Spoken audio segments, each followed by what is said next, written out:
Sejam bem-vindos ao 43º episódio do Folha Seca. Hoje irei conversar com Rodolfo Landim, presidente do Clube de Regatas do Flamengo, eleito para o triênio 2019-2021 e vice-presidente de planeamento do clube entre 2013 e 2015. Rodolfo, bem-vindo ao Folha. Prazer enorme, Pedro. Prazer enorme poder estar aqui conversando com você e com todas as pessoas que estão te assistindo. Muito obrigado e comecemos por falar da enorme responsabilidade associada ao cargo de presidente de um clube da dimensão do Flamengo.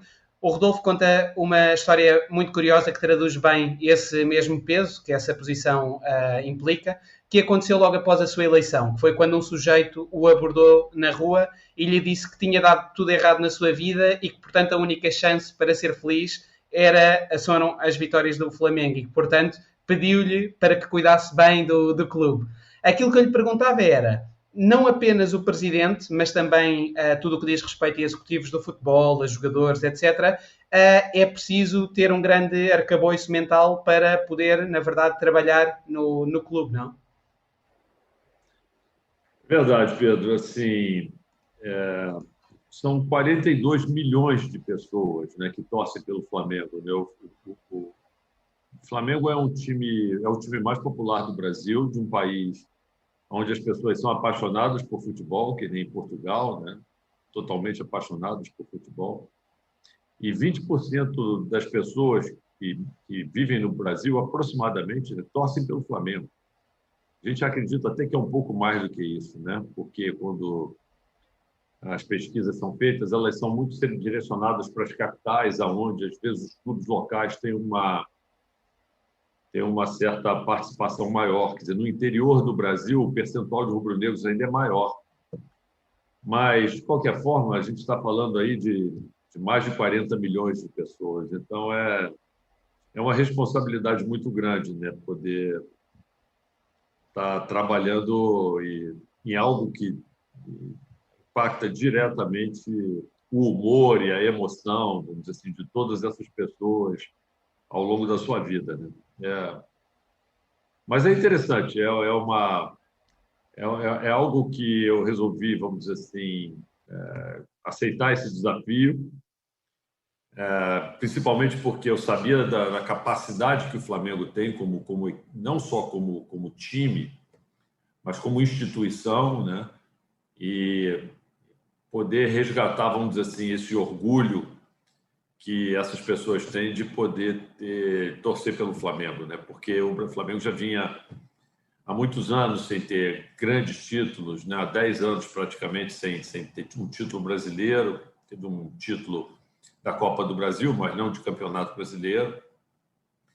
E há 38 anos que não vencia uma Libertadores da América, né? Então, assim, foi algo que a gente se propôs fazer aqui, eu e o grupo todo que veio comigo para a gestão, e a gente ficou muito feliz de poder estar resgatando esse orgulho aí nessa parcela significativa aí da população brasileira. E não só brasileira, né? Porque se a gente for ver, o Flamengo tem torcedores espalhados aí pelo mundo inteiro. Em Portugal mesmo tem um grande grupo aí de brasileiros que vivem por aí torcendo pelo Flamengo, né? E de que forma é que busca manter o equilíbrio emocional independentemente dos resultados desportivos? Porque, como sabemos, hoje em dia o Flamengo é bicampeão brasileiro, fez um feito único desde que foi formado o Campeonato Brasileiro em 1971, que foi a tal adição da Copa Libertadores e do Campeonato Carioca ao Campeonato Brasileiro, mas como sabemos o sucesso nunca é eterno, não é? É cíclico. Como é que procura gerir esse equilíbrio emocional?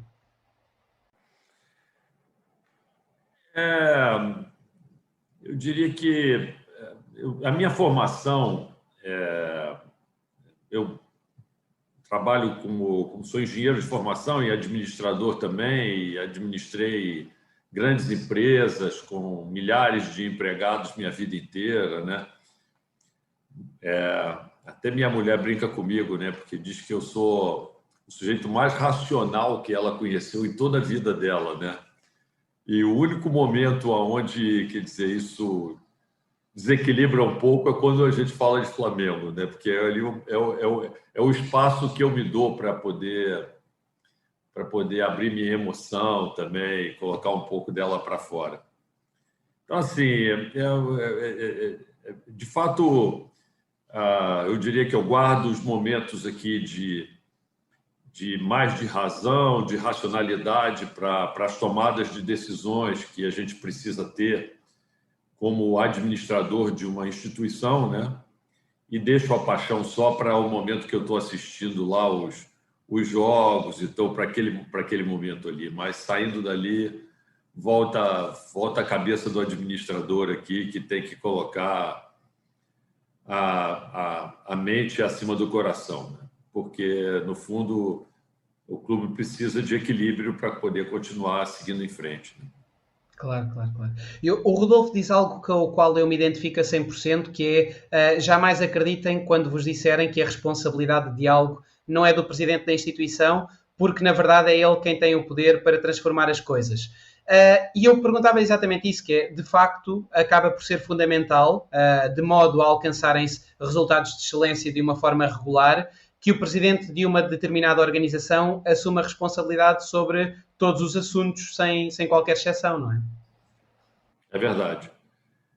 Isso eu sempre falo, né, aqui para as pessoas, né, que, no fundo, em última análise, ainda mais num clube como o Flamengo, né, que é um clube onde o presidencialismo é muito forte, né?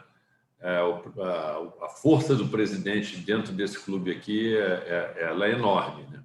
Então, eu sempre digo para as pessoas que, em última análise, né, quer dizer, o responsável por tudo que acontece aqui sou eu mesmo. E é natural que seja no clube social que a gente tem aqui, na área de esportes olímpicos, no futebol e tudo, quer dizer, a gente delega responsabilidades para os gestores que a gente escolhe e contrata para poder tocar o dia a dia do clube, mas a gente, de forma nenhuma, abdica da responsabilidade que ela é sempre nossa e é inerente ao cargo que na verdade, é o meu cargo de presidente que fui colocado aqui pelos sócios do clube, né? Eleito e colocado aqui pelos sócios do clube. Até porque muitas das vezes a sensação que dá é que as pessoas confundem o conceito de delegar responsabilidade com o conceito de descurar essa mesma responsabilidade, não é? A pessoa delega para depois poder cobrar um determinado tipo de resultado positivo. Isso, exatamente. A gente obtém os resultados através das pessoas e, graças a Deus, aqui, Pedro, eu conto com uma equipe, vamos dizer assim, de abnegados aqui trabalhando comigo muito grande, né? A história é interessante, né? Porque começa mesmo isso em 2012, antes da eleição do final de 2012, quando um grupo de pessoas que tinham sua vida resolvida, né? Sua vida econômica resolvida e a grande maioria que grande experiência administrativa, todos rubro-negros fanáticos que nem eu, né? Nos juntamos e dissemos o seguinte: olha, vamos doar aqui um pouco daquilo que a gente aprendeu, né? Em nome daquilo que é a nossa grande paixão, né? Durante muito tempo nós ficamos trabalhando e tal, e conseguimos uma estabilidade na nossa vida pessoal. É hora da gente fazer alguma coisa vamos dizer assim, por essa grande massa de pessoas com as quais a gente se identifica por serem torcedores como nós, né? E estabelecemos um grande lema, né? O nosso lema é tudo pelo Flamengo e nada do Flamengo. Então, aqui, todos nós que trabalhamos aqui o tempo todo pelo Flamengo, não tiramos um centavo do Flamengo, pelo contrário, de vez em quando a gente ainda bota dinheiro do bolso do Flamengo, mas aí, no fundo, traz uma felicidade muito grande, quer dizer, eu poder estar trabalhando com esse grande grupo de pessoas, que sem eles nada do que a gente fez seria possível. São os meus vice-presidentes aqui todos, que são não remunerados e escolhidos assim a dedo entre um grupo enorme de pessoas que se predispõe a trabalhar pelo clube, todos com uma experiência profissional muito grande, né, no passado, envolvendo especificamente cada uma das áreas onde eles foram alocados. A gente trabalha aqui como se fosse uma grande família, sabe? E é muito bacana a gente poder conviver nesse meio e os resultados acabam vindo como consequência, eu acho, até do próprio ambiente que a gente cria de trabalho, que é um ambiente muito, muito saudável, eu diria. Mas essa questão de os dirigentes não serem, pelos estatutos do Flamengo, não poderem ser remunerados e, portanto, terem de trabalhar de uma forma amadora, voluntária, não acha que isso, ao fim e ao cabo, acaba por remar no sentido contrário ao elevado nível e ao crescente nível de profissionalismo que a gestão de um clube dessa dimensão exige? Interessante sua pergunta. Na verdade, é que eu não me expressei bem. Os vice-presidentes do Flamengo, eles funcionam como um conselho consultivo. O Flamengo tem dirigentes que são contratados e são remunerados para, no dia a dia, implementar todas as decisões que são tomadas pelo conselho. Eu diria que esse conselho diretor do qual eu participo e participam os que a gente chama vice-presidentes, que, na verdade, numa comparação com uma grande corporação, seriam os conselheiros dessa corporação. Esses é que são não remunerados, o presidente e os vice-presidentes. Os gestores, os diretores dos clubes, não. Esses são remunerados, esses são contratados e prestam contas, obviamente, para esse conselho diretor, que é formado só por pessoas não remuneradas, mas que doam boa parte do seu tempo, até no próprio acompanhamento, na formação de comitês, que controlam e acompanham, vamos dizer assim, todas as ações que são tocadas pelos dirigentes do clube, esses sim remunerados.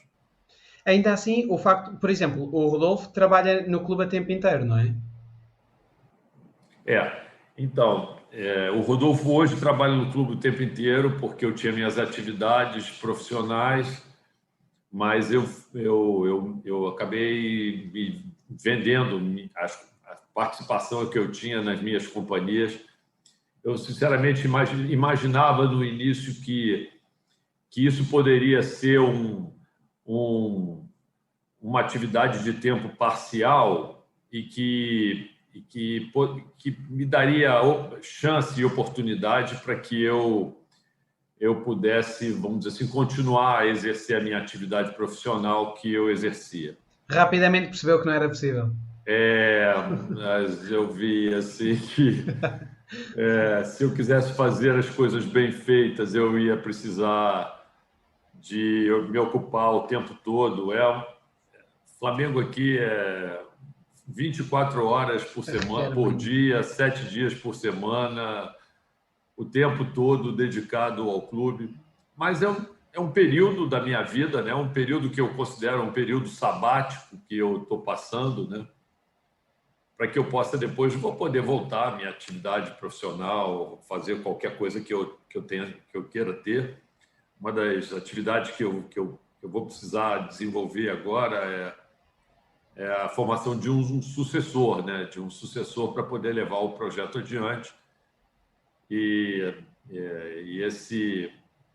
isso aí, vamos dizer assim, dividido e com um aval, vamos dizer assim, dos sócios do clube, que, em última análise, são os donos do clube e que deverão votar pela continuidade, vamos dizer assim, desse trabalho que a gente vai fazendo.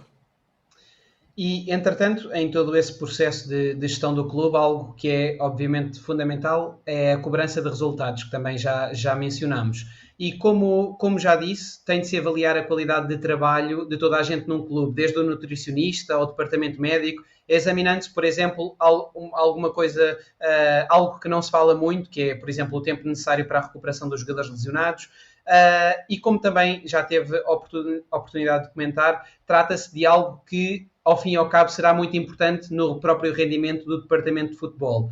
E, portanto, esta avaliação dos resultados em conformidade com as melhores práticas acaba por ser, a longo prazo, algo muito importante para o sucesso de um clube. Em termos concretos, de que forma é que o Flamengo procura estar ao corrente destas tais melhores práticas? Boa pergunta. Existe todo um processo estruturado, né, junto com a área de recursos humanos, né, de avaliação de desempenho dos profissionais que trabalham no Flamengo, né?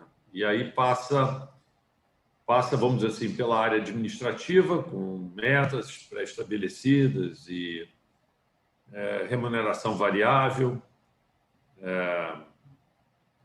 Em algumas áreas a gente está ainda por terminar esse processo de implementação. Entre os atletas, quer dizer, o que a gente também tem procurado fazer é tentar atrelar a remuneração a uma parcela bastante razoável de remuneração variável em função dos resultados, ou seja, à medida que os anos vão passando, e essa agora já é o terceiro ano que eu estou aqui, né?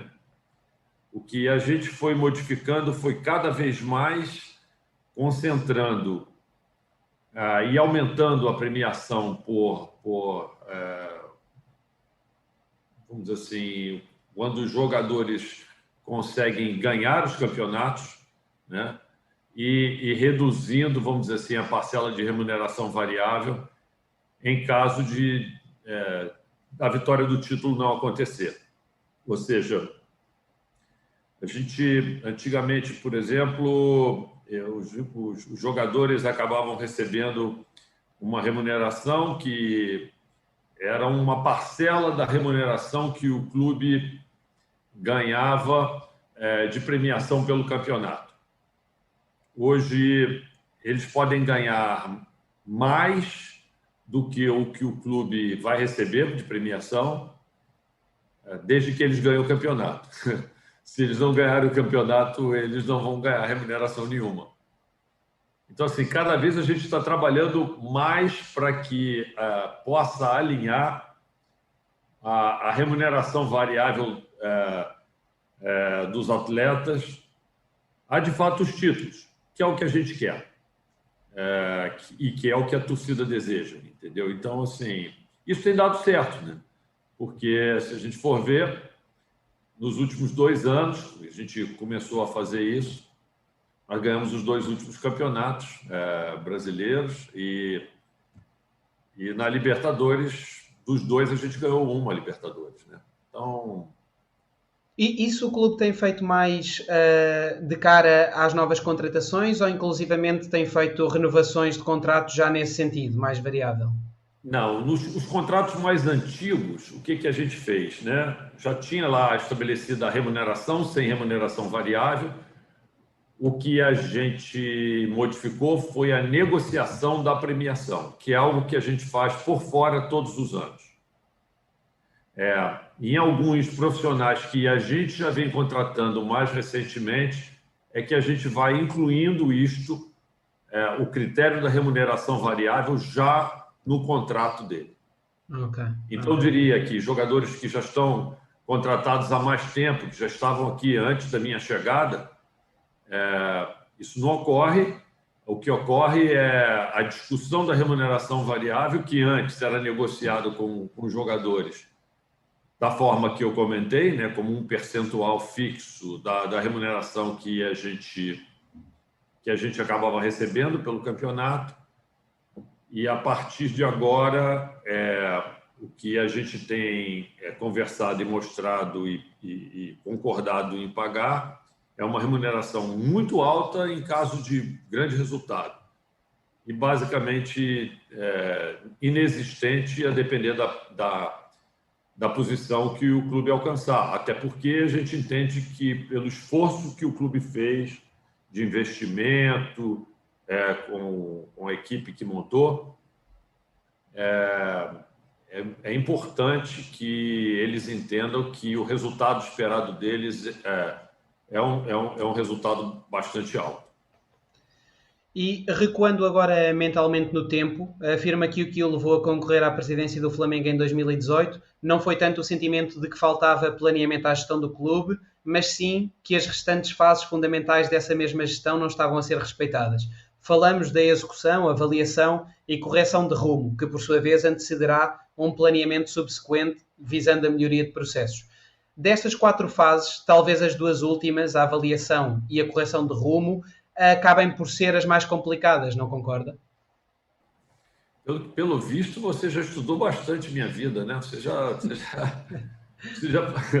As perguntas que você faz já é em cima de coisas que eu já falei no passado, né? Então, interessante. Muito bem, é exatamente isso. É o ciclo do planejamento, execução, avaliação e melhoria, né? E a correção de rumo.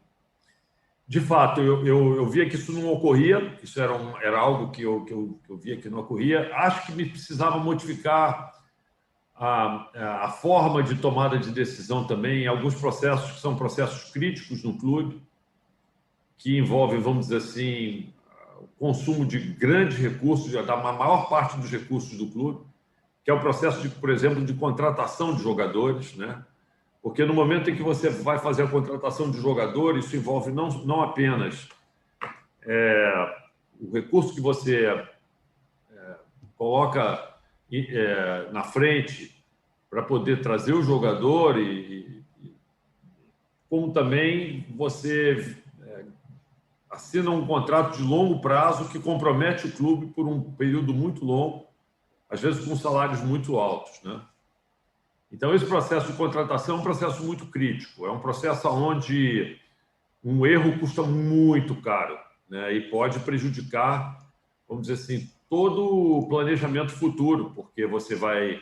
Se o jogador não teve aquele desempenho que você esperava, você vai ter que vendê-lo, e exatamente porque ele não teve esse desempenho, o valor dele de mercado cai, e aí você vai precisar colocar mais dinheiro para poder... conseguir trazer um outro jogador. Esse é um processo muito crítico, né? E que precisava ser muito bem desenhado, muito bem planejado, estudado. E graças a Deus a gente teve bastante sucesso nesse aspecto aí, principalmente no ano de 2019. No ano de 2020, a gente fez contratações apenas pontuais em algumas posições e tudo isso, mas aquela fase inicial que a gente não podia errar, que foi a do ano de 2019, onde a gente criou o time base mesmo, que é o time que a gente tem até hoje, a gente ficou muito feliz com o resultado que nós tivemos, né? E foi fruto de uma mudança brutal de processo. Acho também que precisava mudar alguma coisa em termos de atitude também, né? A gente enxergava que e tinha consciência de que o Flamengo é a maior equipe do Brasil, era uma equipe com um potencial enorme, e o nível de ousadia que a gente enxergava, né, e que as pessoas tinham que estavam à frente da administração era muito baixo. Quer dizer, eu acho que faltava muito pensar com o tamanho que o Flamengo tem. Eu acho que o Flamengo estava sendo administrado como se ele fosse um clube pequeno, quando, na verdade, o Flamengo é uma potência. Então, no momento em que você tem uma potência na sua mão, você sabe que se você começar a entregar resultados, as receitas vão acompanhar, porque as receitas de marketing, de tudo, vão acabar vindo junto com o sucesso do clube. Se você pensar pequeno e tiver sempre uma equipe fraca, se desempenhando mal, é óbvio que isso não vai acabar... Por maior que seja o público que você tenha, ele não vai atrair a atenção de ninguém, porque ninguém vai acabar ficando interessado em assistir um espetáculo ruim. Então, faltava um pouco também de ambição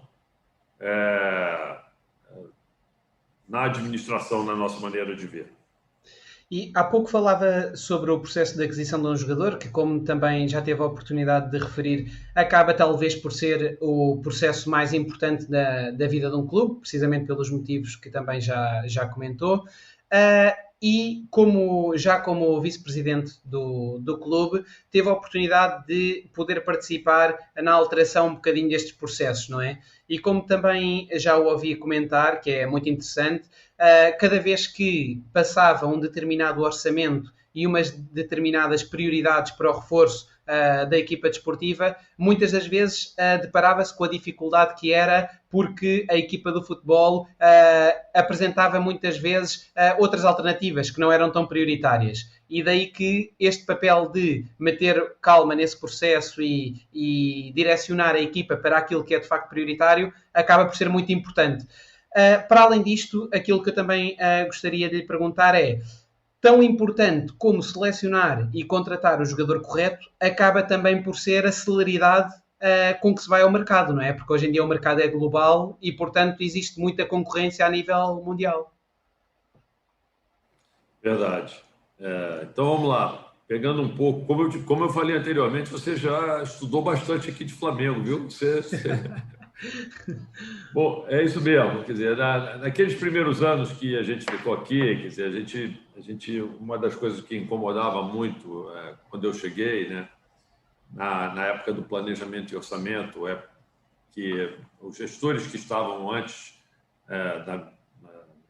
da minha chegada aqui, desse grupo que chegou aqui em 2013, é que, claro que todos com a melhores das intenções na época, né? Mas assim, talvez pelo pouco desconhecimento das pessoas que estavam ali dedicando parte do seu tempo de forma amadora e apaixonada, mas de forma amadora para o clube, né? As áreas eram muito independentes, saíam assumindo compromissos diversos. No final, não existia, vamos dizer assim, uma visão clara se o Flamengo ia ter condições ou não de honrar aqueles compromissos. Isso fez com que os trabalhos no passado acabassem gerando dívidas que o Flamengo ficou acumulando ao longo do tempo. Isso reduziu a capacidade de investimento, a credibilidade do Flamengo no mercado. Então, assim, quando eu cheguei e assumi a vice-presidência de Planejamento e Orçamento em 2013, a nossa primeira preocupação era não deixar que aquilo mais voltasse a acontecer, né? Que o clube gastasse mais do que a sua capacidade, né? Que cada área tivesse o seu orçamento, que ele fosse muito bem controlado, né? E outro ponto importante era a recuperação da credibilidade do clube no mercado como um todo, né? Passar a ter a imagem de um bom pagador, né? De um clube cidadão, de um clube responsável, né?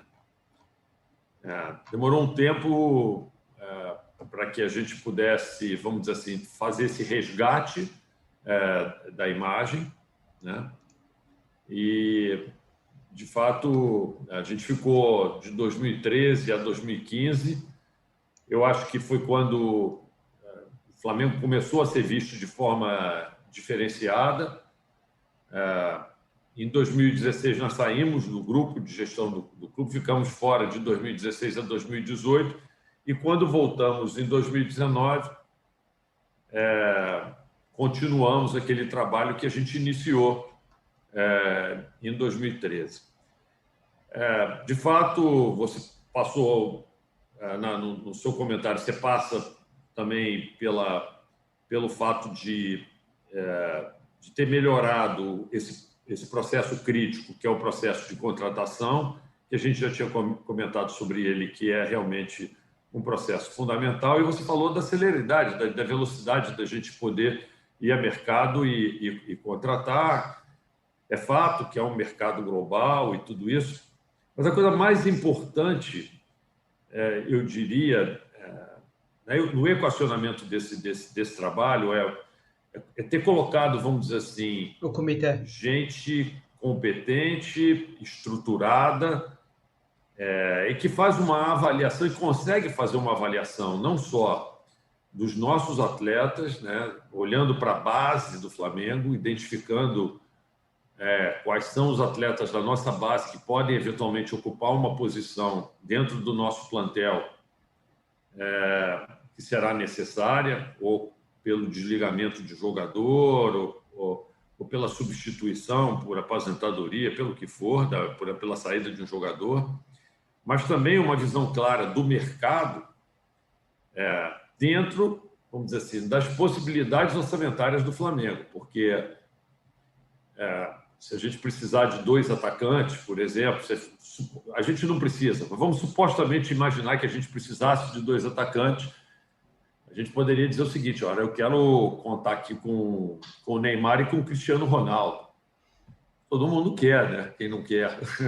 Mas o problema é se você tem condição financeira para poder fazer isso, né? Então, não é só identificar aquilo que você precisa, mas é identificar no mercado, dentro da capacidade orçamentária que você tem, quais são as alternativas que você poderia sondar ou tentar buscar no mercado para atender aquela sua necessidade, mas dentro da realidade econômica que o clube tem.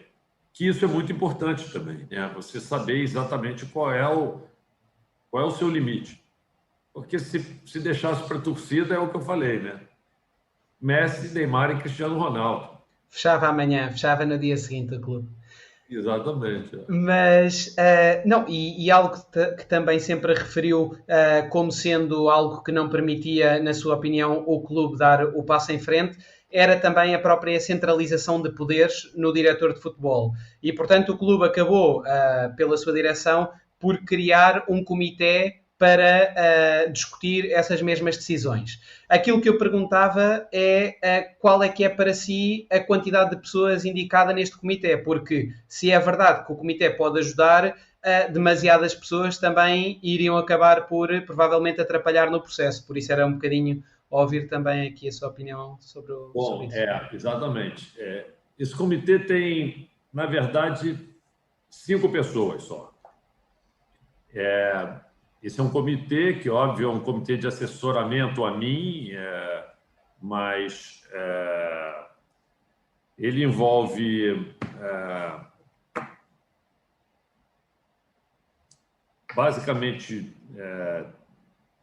o vice-presidente de futebol, que é o que faz, vamos dizer assim, a ligação daquelas decisões que são mais estratégicas e táticas com o aspecto operacional, com o operacional do dia a dia, né? Esse comitê do futebol reporta toda a área de scout do clube. Então, assim, a área de scout do futebol, ela não reporta diretamente ao vice-presidente do futebol. Ela reporta, na realidade, ao comitê. Porque é ela que faz, vamos dizer assim, as avaliações e tudo isso. De tal forma que o diretor de futebol, quando ele vai a mercado para tentar buscar uma solução que foi indicada pelo comitê. Na verdade, a função dele não é ele diretamente escolher com o técnico. Na verdade, eles são ouvidos, mas, na realidade, a decisão não é deles. A decisão é minha a partir daquilo que eu recebo de input do trabalho técnico realizado pela área de scout do clube, que é aquela que eu falei que faz aquela avaliação interna e externa de todas as possibilidades para atender, vamos dizer assim, aquelas necessidades que a gente tem, né? E uma vez decidido é que isso é comunicado pelo vice-presidente de futebol, que é um dos membros do comitê, ao diretor de futebol, que aí sim vai a mercado tentar buscar e negociar entre as alternativas estabelecidas a melhor para o Flamengo. Esta... Então, é uma mudança grande, porque, como você falou antes, o que existia era um diretor de futebol apenas no Flamengo, que reportava para o vice-presidente de futebol e para o presidente. Mas, na prática, era ele que escolhia, porque o departamento de scout ficava todo embaixo dele, que, na verdade, era um departamento que não era tão bem estruturado quanto a gente tem hoje. Hoje a gente tem 16 pessoas trabalhando nesse departamento, levantando informações e relatórios os mais diversos, né, sobre o desempenho dos nossos jogadores, dos jogadores de fora, de outras equipes, de tudo isso, e não só desempenho técnico, mas também desempenho físico desses jogadores, e algo que a gente acrescentou, que é um pouco a avaliação da vida social dessas pessoas, porque nos interessa muito a capacidade que essas pessoas têm de conviver em grupo e de se relacionar dentro de uma equipe. E o comportamento que elas têm também fora, vamos dizer assim, das quatro linhas e do ambiente de treinamento, porque o que a gente identificou é que isso, por vezes, traz problemas para a ambiência, de uma forma geral, que você tem dentro de uma equipe.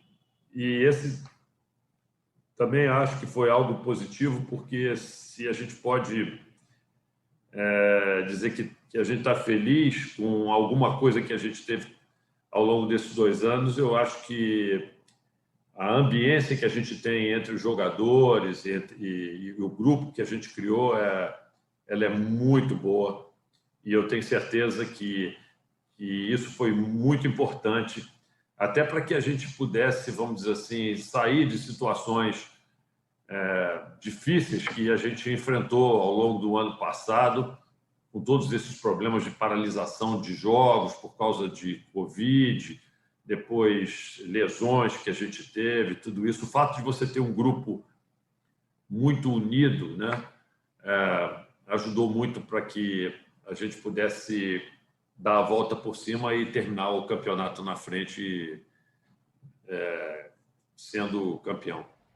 Não, até porque, como também já tive a oportunidade de comentar, havendo a centralização de poderes num diretor ou num vice-presidente da área do futebol, aumenta a probabilidade de que se tomem decisões emocionais, não é? Com a torcida a cantar o nosso nome no final do jogo, etc. Portanto, é muito mais provável que uma só pessoa tome a decisão para alterar o rumo dos acontecimentos, uma decisão mais emocional que possa colocar em risco as finanças do clube. Mas eu agora gostava também de que nos focássemos nesse ponto que referiu, que é muito importante e que é de difícil avaliação, muitas das vezes, essa tal avaliação da vida social dos atletas e da componente mental dos jogadores. E sobre isso há um episódio muito curioso, que é o Rodolfo acabou por ser chefe da delegação do Brasil na Copa América de 2019 e, portanto, a contratação do Filipe Luís espelha muito bem a importância, não é? Porque nessa competição conseguiu perceber que era um atleta modelo, muito profissional, muito ambicioso, a dar um grande exemplo no balneário. Ainda assim, aquilo que eu lhe perguntava é: raras são as vezes em que podemos contactar tão de próximo e com uma relação tão profunda como foi esse o caso. Geralmente, como é que o Flamengo faz este tipo de avaliação? Essa é talvez a avaliação mais difícil, né? Assim, o aspecto que a gente pôde notar, quer dizer, na relação que eu tive ali com aqueles jogadores, né? Que a gente sempre teve uma ambiência, vamos dizer assim, boa no Flamengo, né? Mas era um grupo com poucos líderes, né? Líderes por exemplo, o que eu acho muito importante, aqueles jogadores que dão um exemplo aos demais, né? Os jogadores mais velhos, mais tarimbados, que têm, vamos dizer assim, mais história, os jogadores mais novos que estão chegando têm a tendência de olhar para eles e se espelhar neles, né? Futuro e tudo isso, né? Você tinha, vamos dizer assim, na equipe, jogadores experientes e com, vamos dizer assim, uma postura importante, como era o caso do Diego Ribas, que jogou muitos anos na Europa, jogou na Espanha, jogou na Alemanha, jogou em grandes clubes e tudo isso, que veio jogar no Flamengo. Mas, sabe, tem um ditado aqui no Brasil, talvez tenha o mesmo ditado aí em Portugal, né, de que uma andorinha só não faz verão, né? Sim. Então, assim, você precisava, assim, eu acho que você precisava ter mais jogadores, assim, que trouxessem experiência e que trouxessem um exemplo de comportamento. E uma das coisas que me chamou muita atenção, vamos dizer assim, na Copa América, né, que você comentou, que eu estava lá como chefe da delegação, né, do Felipe Luiz, era, primeiro, a atitude dele. Né? O Felipe Luiz é aquele sujeito que ele não gosta de perder nem quando se disputa para o ímpar e tal, para começar o jogo. Ele é um competidor nato, ele compete por tudo, né? Ele é assim, um exemplo de comportamento em termos de treinamento, em termos de, sabe, de cuidar do corpo dele, do físico dele, né? Eu dou como exemplo um jogo, já nem mais na Copa América, mas um jogo que nós estávamos na semifinal na quarta de final da Libertadores, lá no Rio Grande do Sul, e nós tínhamos vencido a primeira partida de 2-0, fomos jogar no Rio Grande do Sul, empatamos de 1-1 com o Internacional e nos classificamos para a semifinal contra o Grêmio. E aí, aquele ambiente festivo no vestiário, todo mundo contente, feliz e tudo, né? O Rafinha, que tinha um tipo de... Estava ali no grupo com um tipo de liderança diferente. Ele é aquele sujeito bacana que conta uma piada e toca música, sabe? Chama a turma para o lado. Ele é uma figura muito bacana, né? Que os jogadores gostam muito dele. E o Felipe Luiz é aquele outro, né? Do exemplo de treinamento, que são complementares, na realidade. São coisas complementares, né? Então, o Rafinha pega logo um cavaquinho, que é um instrumento de som que a gente tem aqui, um violão pequeno, um cavaquinho, e começa a tocar uma música lá no vestiário, todo mundo em volta. E aí eu estou lá no vestiário, cheguei lá no vestiário, olho para o Felipe Luiz caminha, abre a bolsa dele, pega o celular dele, chama o fisioterapeuta, deita na maca e diz: começa a trabalhar na minha perna, porque daqui a 4 dias tem jogo de novo. Entendeu um pouco o tipo de jogador que ele é? Quer dizer, assim, então, assim, você tem, claro que tem um pouco da comemoração, entendeu? Do momento que é importante para todo mundo, tá todo mundo feliz porque conseguiu, sei lá, atingir uma marca importante. Mas o Felipe Luiz, eu sei que ele ia trazer um pouco desse outro lado, né? Da responsabilidade, da seriedade, do compromisso com o treinamento, tudo isso para o grupo, né? Então, a gente foi tentando até na montagem da equipe levar em consideração esses tipos de aspecto também, entendeu? Aquele líder,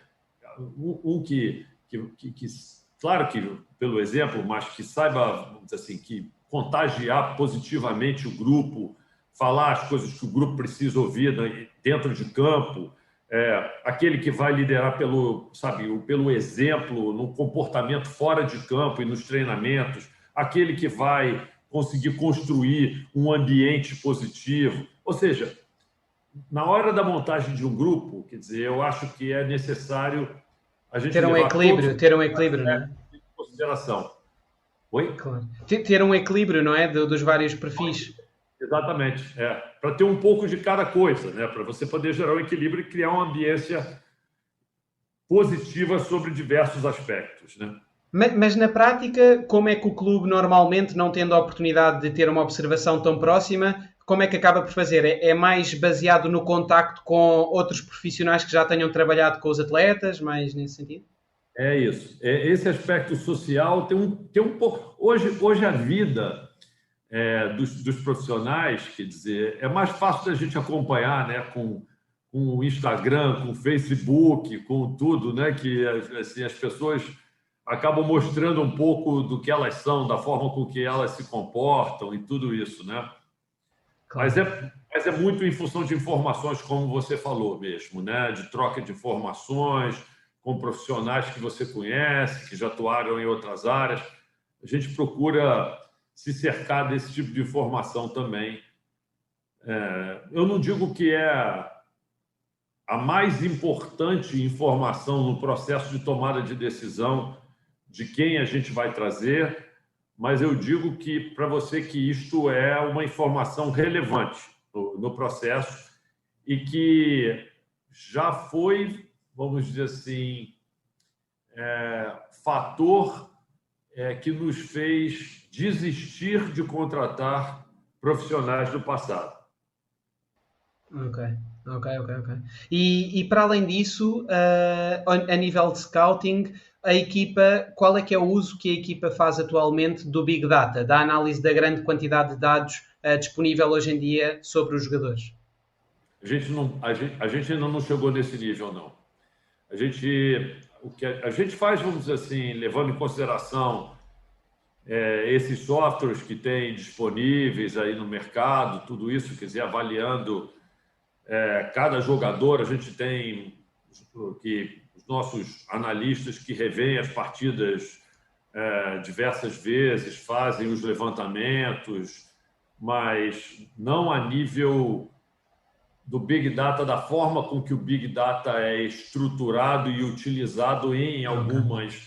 em algumas indústrias, por exemplo, né, na parte de, por exemplo, para identificação de falhas e manutenção de máquinas. A gente ainda não conseguiu desenvolver essa essa a utilização desses dados maciços. E eu diria para você, eu tenho até dúvida se a gente consegue hoje, se a gente tem uma base de dados tão rica de todos os nossos jogadores para poder fazer uma análise em nível de Big Data. O que a gente tem é uma avaliação geral dos nossos analistas, que normalmente são 3 que são escolhidos por cada partida, que fazem seus relatórios, depois se reúnem, discutem e geram um relatório único de consenso a partir daquilo que eles viram. Mas é algo que o clube tem em vista no futuro também tentar explorar mais essa área? Sim, não, eu acho que é interessante. Apenas falando francamente para você, a gente ainda não conhece e não trabalha com ferramentas que levem esse tipo de informação, dessa coleta de dados em consideração. Para um clube da dimensão do Flamengo, a sua equipa de scouting propriamente dita acaba até por nem ser muito grande, pois não? Eu diria que, mas ela está bem mais estruturada do que quando eu cheguei, que só tinha 3 pessoas, né? E hoje em dia, como é que está estruturada mesmo? Temos 16. Pois, pois. Um E, pouquinho entretanto, mais bem estruturada na minha maneira de ver, né? Assim, entretanto, para que se avalie e corrija os vários aspectos da gestão de uma organização de forma eficiente, na minha opinião, é muito importante que se consiga treinar o olhar, ou seja, não permitir que o olhar fique viciado, impedir que a visão de quem está no interior neste caso do clube, engane o cérebro e em determinados momentos possa alimentar o nosso próprio ego, dando a entender que está a ser tudo feito da melhor maneira, nos casos em que isso não é verdade. Nesse sentido, acaba por ser muito importante aquele tal clichê, não é? Que nós ouvimos muitas vezes, que é o pensar fora da caixa e desafiar-se constantemente na procura das melhorias do clube. Como é que procura fazer isso a administração do Flamengo? então, tem dois aspectos aí, eu diria, né? É um pouco disso, né? Eu acho que, bom, aqui, vamos voltar um pouco atrás.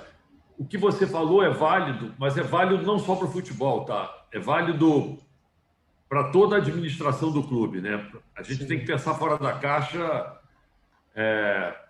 na hora que a gente vai estruturar novos negócios, buscar novas oportunidades de gerar receitas. A gente tem que pensar fora da caixa de diversas formas, né? Que a gente está criação aqui dentro do Flamengo, uma área de novos negócios, né, para tentar buscar, vamos dizer assim, novas oportunidades de fazer receita. Agora, voltando aqui para o futebol, que eu acho que é o que você está mais focado aqui pensando, né? O que a gente procura fazer, quer dizer, é criar mecanismos aonde é muito importante, a figura do técnico é muito importante nessa hora, né? Então, fazer com que, criar mecanismos de que essas informações, esses levantamentos que são feitos com esses analistas, com o olhar desses analistas, quer dizer, chegue ao, eu diria, o cliente principal desse processo, que é o técnico, né? Porque é o técnico que vai, vamos dizer assim, absorver essas informações, discutir essas informações e, eventualmente, orientar nos treinamentos a correção dos eventuais falhas que você tenha, né? Então, a primeira coisa que você precisa é criar uma ambiência na qual o técnico ele esteja convencido e disposto a ouvir, vamos dizer assim, essas outras opiniões, né? Esse trabalho rico que é feito, vamos dizer assim, a partir dessa análise de desempenho. E é muito interessante isso, né? Porque eu acho que cada técnico tem a sua metodologia de trabalho, né? Quer dizer, a gente, desde que eu cheguei aqui no Flamengo, a gente já teve 4 técnicos, né? E pessoas são diferentes, né? Eu diria para você o seguinte, são 4 pessoas completamente distintas, né? Que passaram por aqui, né? Como técnicos, cada um com sua forma de trabalhar, cada um com a sua forma de pensar, de estruturar o time, tudo isso. Mas o que a gente tenta fazer é fazer com que esses relatórios e todas essas informações, de certa forma, cheguem para eles como um insumo para que eles possam, vamos dizer assim, trabalhar e corrigir as falhas da melhor forma possível, baseado na maior quantidade de informações possíveis, porque eu, como gestor, acredito que, fundamentalmente, a gente só consegue melhorar em cima de análise de fatos e dados, entendeu? Assim, nada melhor do que uma boa quantidade de fatos e dados para você poder tomar decisão, porque senão você vai tomar por sentimento, mas fatos e dados são sempre mais importantes, né? Até porque ajudam você a disciplinar a sua forma de pensar, né? E recuando também, uma vez mais, novamente, à sua passagem como vice-presidente do clube, que eu suponho que também tenha feito o mesmo nesta atual eleição para presidente, a primeira coisa que se procurou foi elaborar um planeamento estratégico que incluísse as principais ações a realizar durante os 3 anos do mandato, com metas pré-estabelecidas para cada um desses anos em específico. Sendo que, como afirma, num planeamento estratégico é importante delinear-se não apenas aquilo que se pretende fazer, mas também aquilo que não se quer fazer. No final de contas, eu creio que concordará comigo, isso acaba por ajudar os vários departamentos do clube a trabalhar de forma alinhada, contrariando um eventual excesso de independência que possa, por exemplo, aumentar a dívida do clube em última análise. Daí que o alinhamento num clube seja fundamental para a sua recuperação desportiva e financeira, não é? Exatamente. Isso, na verdade, você está comentando, foi exatamente o que nós fizemos, né? Mais uma vez, está mostrando que você estudou bem o Flamengo, né?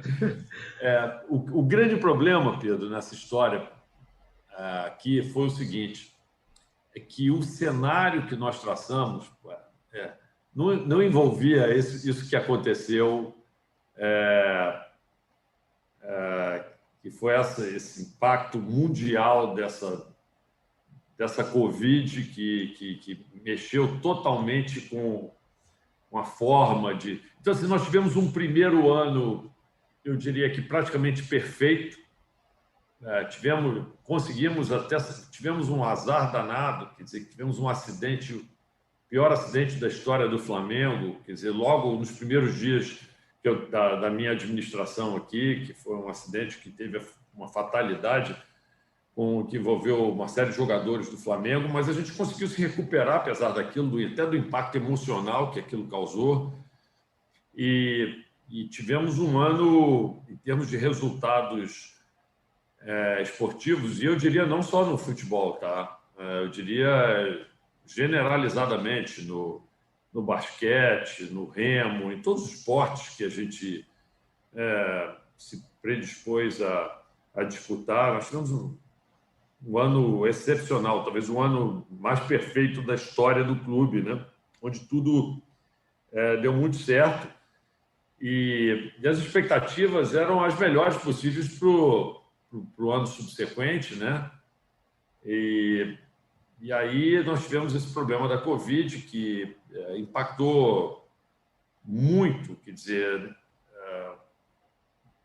o cenário que nós tínhamos criado, né? Quer dizer, você imagina o Flamengo resgatando, vamos dizer assim, em um ano maravilhoso, quer dizer, os resultados esportivos, tendo a torcida que tem, procura por patrocínio, por tudo cresceu, né? Foi uma coisa... E, de repente, chega essa pandemia afetando a capacidade de investimento dos patrocinadores, né?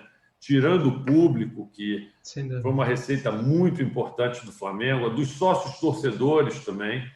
Então, a gente fez todo um planejamento que envolvia compromissos que nós assumimos com contratações e contratos de longo prazo com jogadores, tudo isso, e sem ter, vamos dizer assim, as receitas que estavam previstas, né? Quer dizer, então, o problema é que eu acho que não só o Flamengo sofreu, mas eu acredito que vários outros clubes pelo mundo devem estar sofrendo o mesmo problema do Flamengo. As paralisações, o fato do Flamengo jogar sem torcida, né? Porque o Flamengo, por ter essa torcida gigantesca, né? Os adeptos, como vocês chamam, né? Aí, é um fator diferencial muito grande. O Flamengo joga em qualquer lugar do Brasil com uma torcida equivalente ao dono da casa, entendeu? O Flamengo... Então, perder um pouco disso, os próprios jogadores conversando conosco, eles diziam, né? Olha, isso é como se a torcida fosse o 12º jogador do Flamengo sempre, né? Sempre aquele apoio, né? Que deixou de existir, né? O jogo fica mais frio, né? Você não tem torcida, né? Não tem mais o efeito do mandante do jogo, né? Porque jogar num estádio vazio no Rio de Janeiro não é muito diferente de jogar num estádio vazio em São Paulo, na Bahia ou qualquer outro estado que a gente tenha, né? Por alguma razão, o adepto é considerado o 12º jogador, não é? É isso. E no Flamengo eu diria que mais, tá? É o 12º e o 13º. Eu acho que pela torcida do Flamengo, acho que vale 2 jogadores a mais aí nessa história, entendeu? Mas assim, tudo isso foi... E nós tivemos paralisações também, porque a programação inicial era para você ter o campeonato regional do estado, né, que a gente tem aqui, é uma característica brasileira, né? Cada estado tem seu... E aí depois é que a gente começa o campeonato nacional. Quando chegou a pandemia, nós tivemos que interromper o campeonato local. Aí passa um tempo e aí depois a gente retorna com o campeonato local, termina o campeonato local, mas como os diferentes estados do Brasil voltaram com esse campeonato local em épocas distintas, nós tivemos que esperar mais um tempo para começar o campeonato nacional. E todas essas paralisações mexem, vamos dizer assim, com toda a programação física dos jogadores, né? E aí, por causa disso também, acabam acontecendo lesões, e aí você fica sem os jogadores, muda o calendário, você começa a ter coincidência de datas, aí você precisa ter jogos de datas FIFA, que você retira os jogadores dos clubes, coincidindo com datas onde você tem um campeonato regional, coisa que não acontece na Europa, mas que passou a acontecer aqui. E isso prejudica os clubes que têm os melhores jogadores, né? Que cedem seus jogadores para as seleções dos diversos países, né? Não é só a seleção brasileira que a gente cedia jogadores, a gente cedendo para a seleção do Chile, para a seleção do Uruguai, que também afetam o Flamengo. Então, assim, e às vezes esses jogadores iam para as seleções e voltaram lesionados, né? 3 deles voltaram lesionados. Então, assim, uma série de problemas que nós tivemos num ano completamente atípico, na minha percepção, porque você não pode fazer mesmo uma programação física que o atleta conseguisse se manter em forma durante o período todo do ano, né?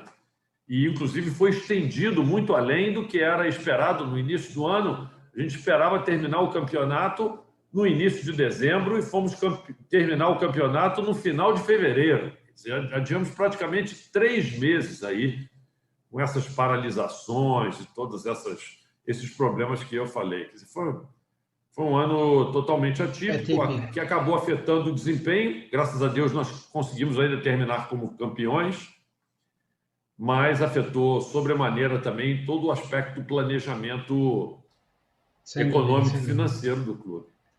E a verdade é que o Flamengo é um clube com uma margem enorme de crescimento, mas, como sabemos, por muita margem que tenha, não deixa de estar inserido num certo contexto, neste caso, ou do futebol brasileiro. E consciente dessas limitações, o Rodolfo tem sublinhado repetidas vezes a necessidade de valorizar o produto de futebol brasileiro no estrangeiro, pois, quer se queira, quer não, isso acaba por estar relacionado com a ambição do clube, porque até inclusivamente que já revelou que não passa apenas por atingir a excelência no Brasil, mas também a excelência à escala mundial e competir com as equipas de topo da Europa. Porque, contrariamente, como já referiu, senão os clubes brasileiros acabam por ser apenas formadores de mão de obra e de grandes jogadores, mas, na verdade, a ideia é reter esses grandes jogadores para então poder competir ao nível mais alto de todos. Não acha que isso pode passar, de facto, pela negociação coletiva da venda dos direitos televisivos, de forma a aumentar o nível do Campeonato Brasileiro e o nível dos plantéis dos clubes?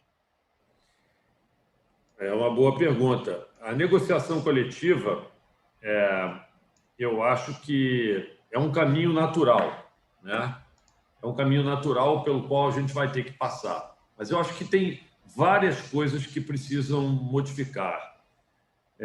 A começar pelo produto futebol brasileiro, ele ser um produto que possa encaixar melhor, quer dizer, nos diversos mercados. E aí eu penso no mercado norte-americano, onde o futebol continua a crescer e é um grande mercado, como também para o mercado europeu. Então, eu acredito o seguinte, que se a gente conseguir colocar os nossos jogos para serem, vamos dizer assim, passados num horário, a gente tem uma diferença a depender da época do ano e do momento, talvez de 4 horas em média para a Europa, né? A gente passando os nossos jogos aqui à tarde, nos fins de semana, pode ser os jogos da noite, né? E a gente pode começar a querer ocupar o espaço, vamos dizer assim, no fim de semana, à noite, vamos dizer assim, daquele mercado que gosta de futebol na Europa, né? Aí em Portugal, que tem uma relação muito forte, até pela língua com o Brasil, mas mesmo para os grandes países, para os grandes mercados de futebol aí da Europa, França, Alemanha, Inglaterra, que poderiam, vamos dizer assim, começar a consumir esse produto. Mas esse produto, futebol brasileiro, precisa ser um produto de qualidade. Porque o que acaba acontecendo é exatamente o que você falou e que eu tenho dito sempre. O Flamengo forma grandes jogadores que passam pelo Flamengo. Eu ontem mesmo, antes de ontem, né, estava vendo aí o jogo que o Real Madrid estava jogando lá as eliminatórias da Champions League, né, e vi lá o Vinícius Júnior fazendo dois gols lá, e o Real Madrid acabou ganhando o jogo, né? Ganhando o jogo de 3-1. E Vinícius Júnior, que é um menino que começou a jogar aqui no Flamengo, né? E que acabou sendo vendido para a Europa, porque... Mas, assim, a gente vê o Lucas Paquetá jogando também na Europa, você vê o Renier indo para o Real Madrid, que será um grande jogador, não tenho dúvida nenhuma que vai ser um dos grandes jogadores do mundo. É um garoto ainda, acabou de fazer 19 anos, né? Mas eu não tenho a menor dúvida que vai ser um grande jogador, o Renier. Mas é muito difícil, quer dizer, porque você já tem estruturado o futebol na Europa e a gente acaba sendo formador de mão de obra. A gente vende mão de obra e acaba comprando o produto do futebol europeu aqui no Brasil. Então, assim, você acaba sendo consumidor de um produto, né, que, na verdade, o grande conteúdo dele, que são os jogadores, são aqui da América do Sul. É o Messi, é o Neymar, são jogadores que estão aqui, né, que a gente forma e acaba vendendo e depois comprando, né, aquele produto já empacotado, bem industrializado. Por que a gente não poderia, vamos dizer assim, nos organizar para fazermos e irmos aos poucos, vamos dizer assim, desenvolvendo o nosso produto com qualidade? É claro que temos que nos adequar em termos de horário, de divulgação, ao gosto e às necessidades de quem vai ser o consumidor desse produto. Nós temos que começar a pensar nesse produto também com a visão do cliente consumidor, que não está aqui apenas no Brasil. Mas é a única forma que eu imagino da gente poder tentar ter receitas compatíveis com os times europeus para poder competir em termos de orçamento com eles e poder ter times aqui no Brasil com capacidade de competir com os times europeus. Porque, se você for ver, quer dizer, quando a gente começa a ter as disputas entre os campeões da América do Sul e os campeões da Europa, até, eu diria que há uns 20 anos atrás, 15 anos atrás, você tinha, vamos dizer assim, uma superioridade em termos de vitórias dos times da América do Sul sobre os times europeus. Mas à medida em que os times europeus começam não só a pegar todo o talento que existe na América do Sul, como na África, como na Ásia, e levar para lá, fica quase impossível, quer dizer, você criar um time aqui para competir com um time que é o campeão da Champions e na Europa. O Flamengo, há relativamente pouco tempo atrás, foi disputar contra o Liverpool uma final. Acho que até nós jogamos bem o jogo, jogamos de igual para igual, empatamos o jogo e tal, mas o plantel do Liverpool claramente era um plantel mais rico do que o do Flamengo. Quer dizer, depois que as substituições ocorreram, quer dizer, a gente não conseguia manter o nosso time com o mesmo nível que o time inicial que a gente colocou em campo, e acabamos perdendo o jogo no final por 1-0, mas assim, na prorrogação. Mas assim, foi um caso excepcional. É muito difícil hoje a gente fazer um time sul-americano ter condições de competir com um time top da Europa. Acaba por dizer. Isso só vai acontecer no momento em que a gente conseguir estruturar e criar um produto futebol brasileiro que seja de interesse consumido pelo mundo inteiro, já que, como usando uma imagem que você falou há tempos atrás aí, o futebol é um mercado mundial. não é um mercado mais regional, é um mercado mundial. Sem dúvida, sem dúvida. Por aquilo que eu vejo a acontecer no futebol, não apenas brasileiro, mas no futebol sul-americano no geral, acaba por haver uma reciclagem feita do avesso, não é? Ou seja, não é a reciclagem de libertar jogadores mais velhos para ir buscar o talento jovem. Acaba por ser ao contrário, como estava a referir, que é vender, libertar para a Europa o talento jovem e ir buscar os jogadores que já em final de carreira. Acaba por haver essa inversão, não é? Quando esses jogadores já estão em final de carreira, eles terminam o contrato deles, né? E aí você já não tem mais aquele valor, o valor deles no mercado cai, né? Porque eles não vão, ninguém vai querer vincular por muitos anos um jogador que já tem 34 anos, 33 anos, 35 anos. Esse é o momento que os grandes jogadores voltam para o Brasil. Então, assim, você tem os grandes jogadores brasileiros, eles ficam no Brasil até os 18 anos de idade, 19, 20 anos no máximo, aí eles vão para a Europa e retornam aos 34, 33. Nesse período em onde eles estão tendo o máximo desempenho na carreira deles, eles ficam na Europa. Eles não ficam aqui. Exatamente, exatamente. Até porque, e há pouco falou da venda do produto futebol brasileiro para os Estados Unidos, e isso poderia inclusivamente ser interessante, porque historicamente temos o caso do Pelé, não é? Quando o Cosmos foi contratar o Pelé, portanto, isso poderia ser um motivo de, desde logo, criação de interesse e tentar pegar por aí para criar interesse. Tem alguns outros aspectos que eu acho que também são interessantes. Por exemplo, o futebol americano, né? Ele é um esporte, talvez o esporte mais querido nos Estados Unidos, mas é um esporte basicamente de inverno, né? E que é jogado da primeira semana de setembro ali, né? Até a primeira semana o Super Bowl é na primeira semana de fevereiro, né? É um período muito curto, né?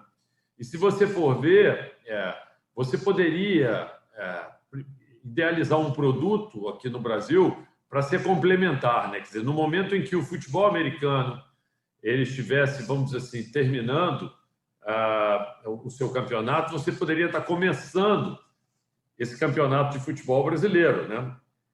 E o horário seria muito compatível, né? Porque se você for ver o horário em que o futebol americano é jogado, no fim de semana, normalmente nos domingos, é o mesmo horário que é jogado o futebol aqui no Rio de Janeiro e em São Paulo, aqui no Brasil, né? Quer dizer, então existe uma complementaridade, vamos dizer assim, até de horário, porque a gente está num outro fuso horário diferente da Europa, né? Na Europa, o futebol ele já está estabelecido, né? Os grandes mercados de futebol, mas só que eles passam os jogos no horário que é de manhã e no início da tarde aqui no Brasil, né? Então o nosso horário que seria à tarde aqui já seria à noite aí. A gente não competiria por esse horário com a Europa. E nos Estados Unidos, para não competir com o futebol americano, você precisaria fazer num período tal em que fosse complementar, né? Você tem o futebol americano jogando num certo horário, você poderia usar o mesmo horário, só que no momento em que o futebol americano não está jogando, né? Então, sim.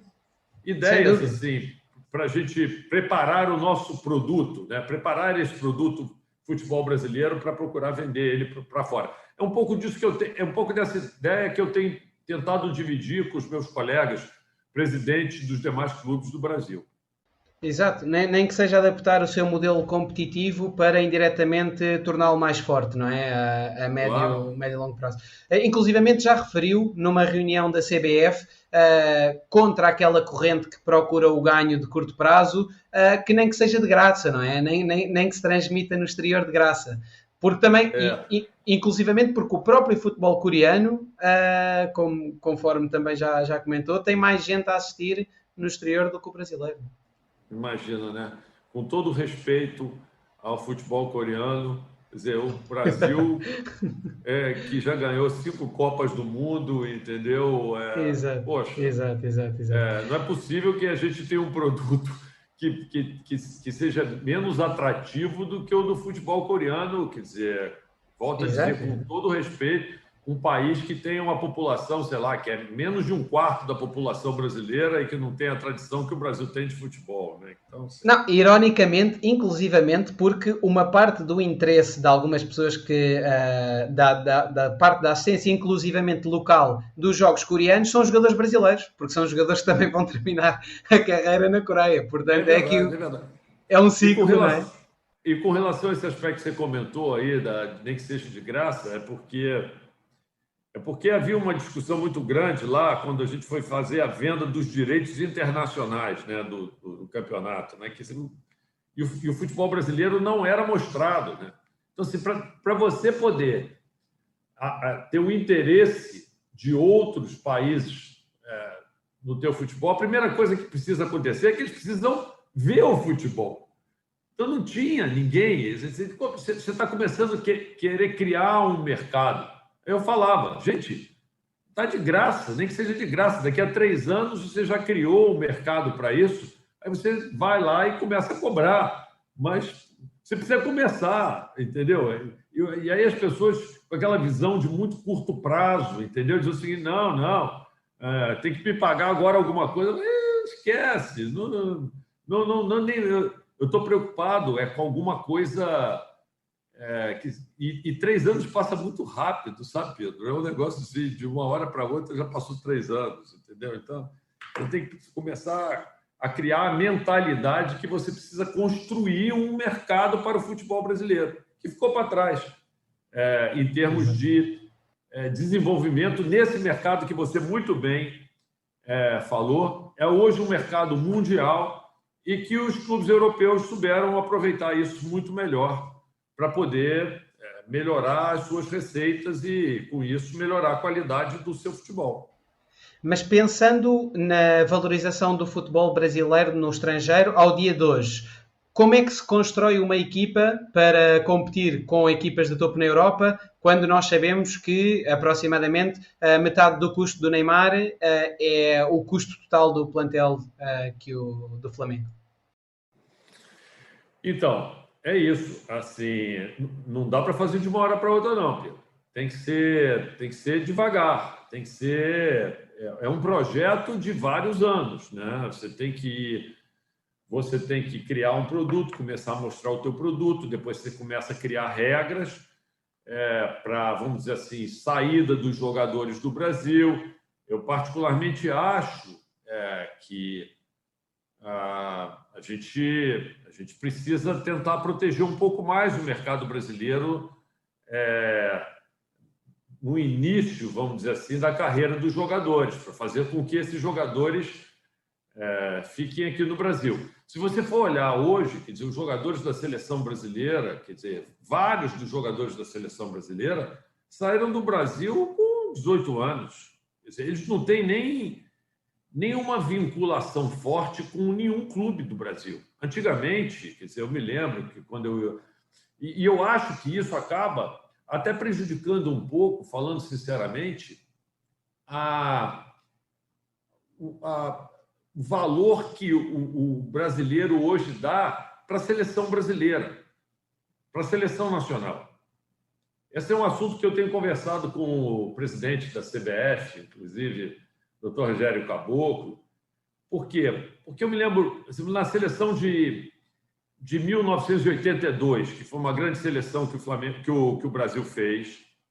Então, você tinha nos jogadores titulares da seleção brasileira, dos 11 titulares, você tinha um jogador que não jogava no Brasil, que era o Falcão, que jogava no Roma, e que tinha ido para o Roma. Mas aquilo era uma exceção completa, entendeu? Assim, E existia uma identificação muito grande do povo brasileiro com a seleção brasileira. Por quê? Porque o campeonato que era visto era o campeonato brasileiro.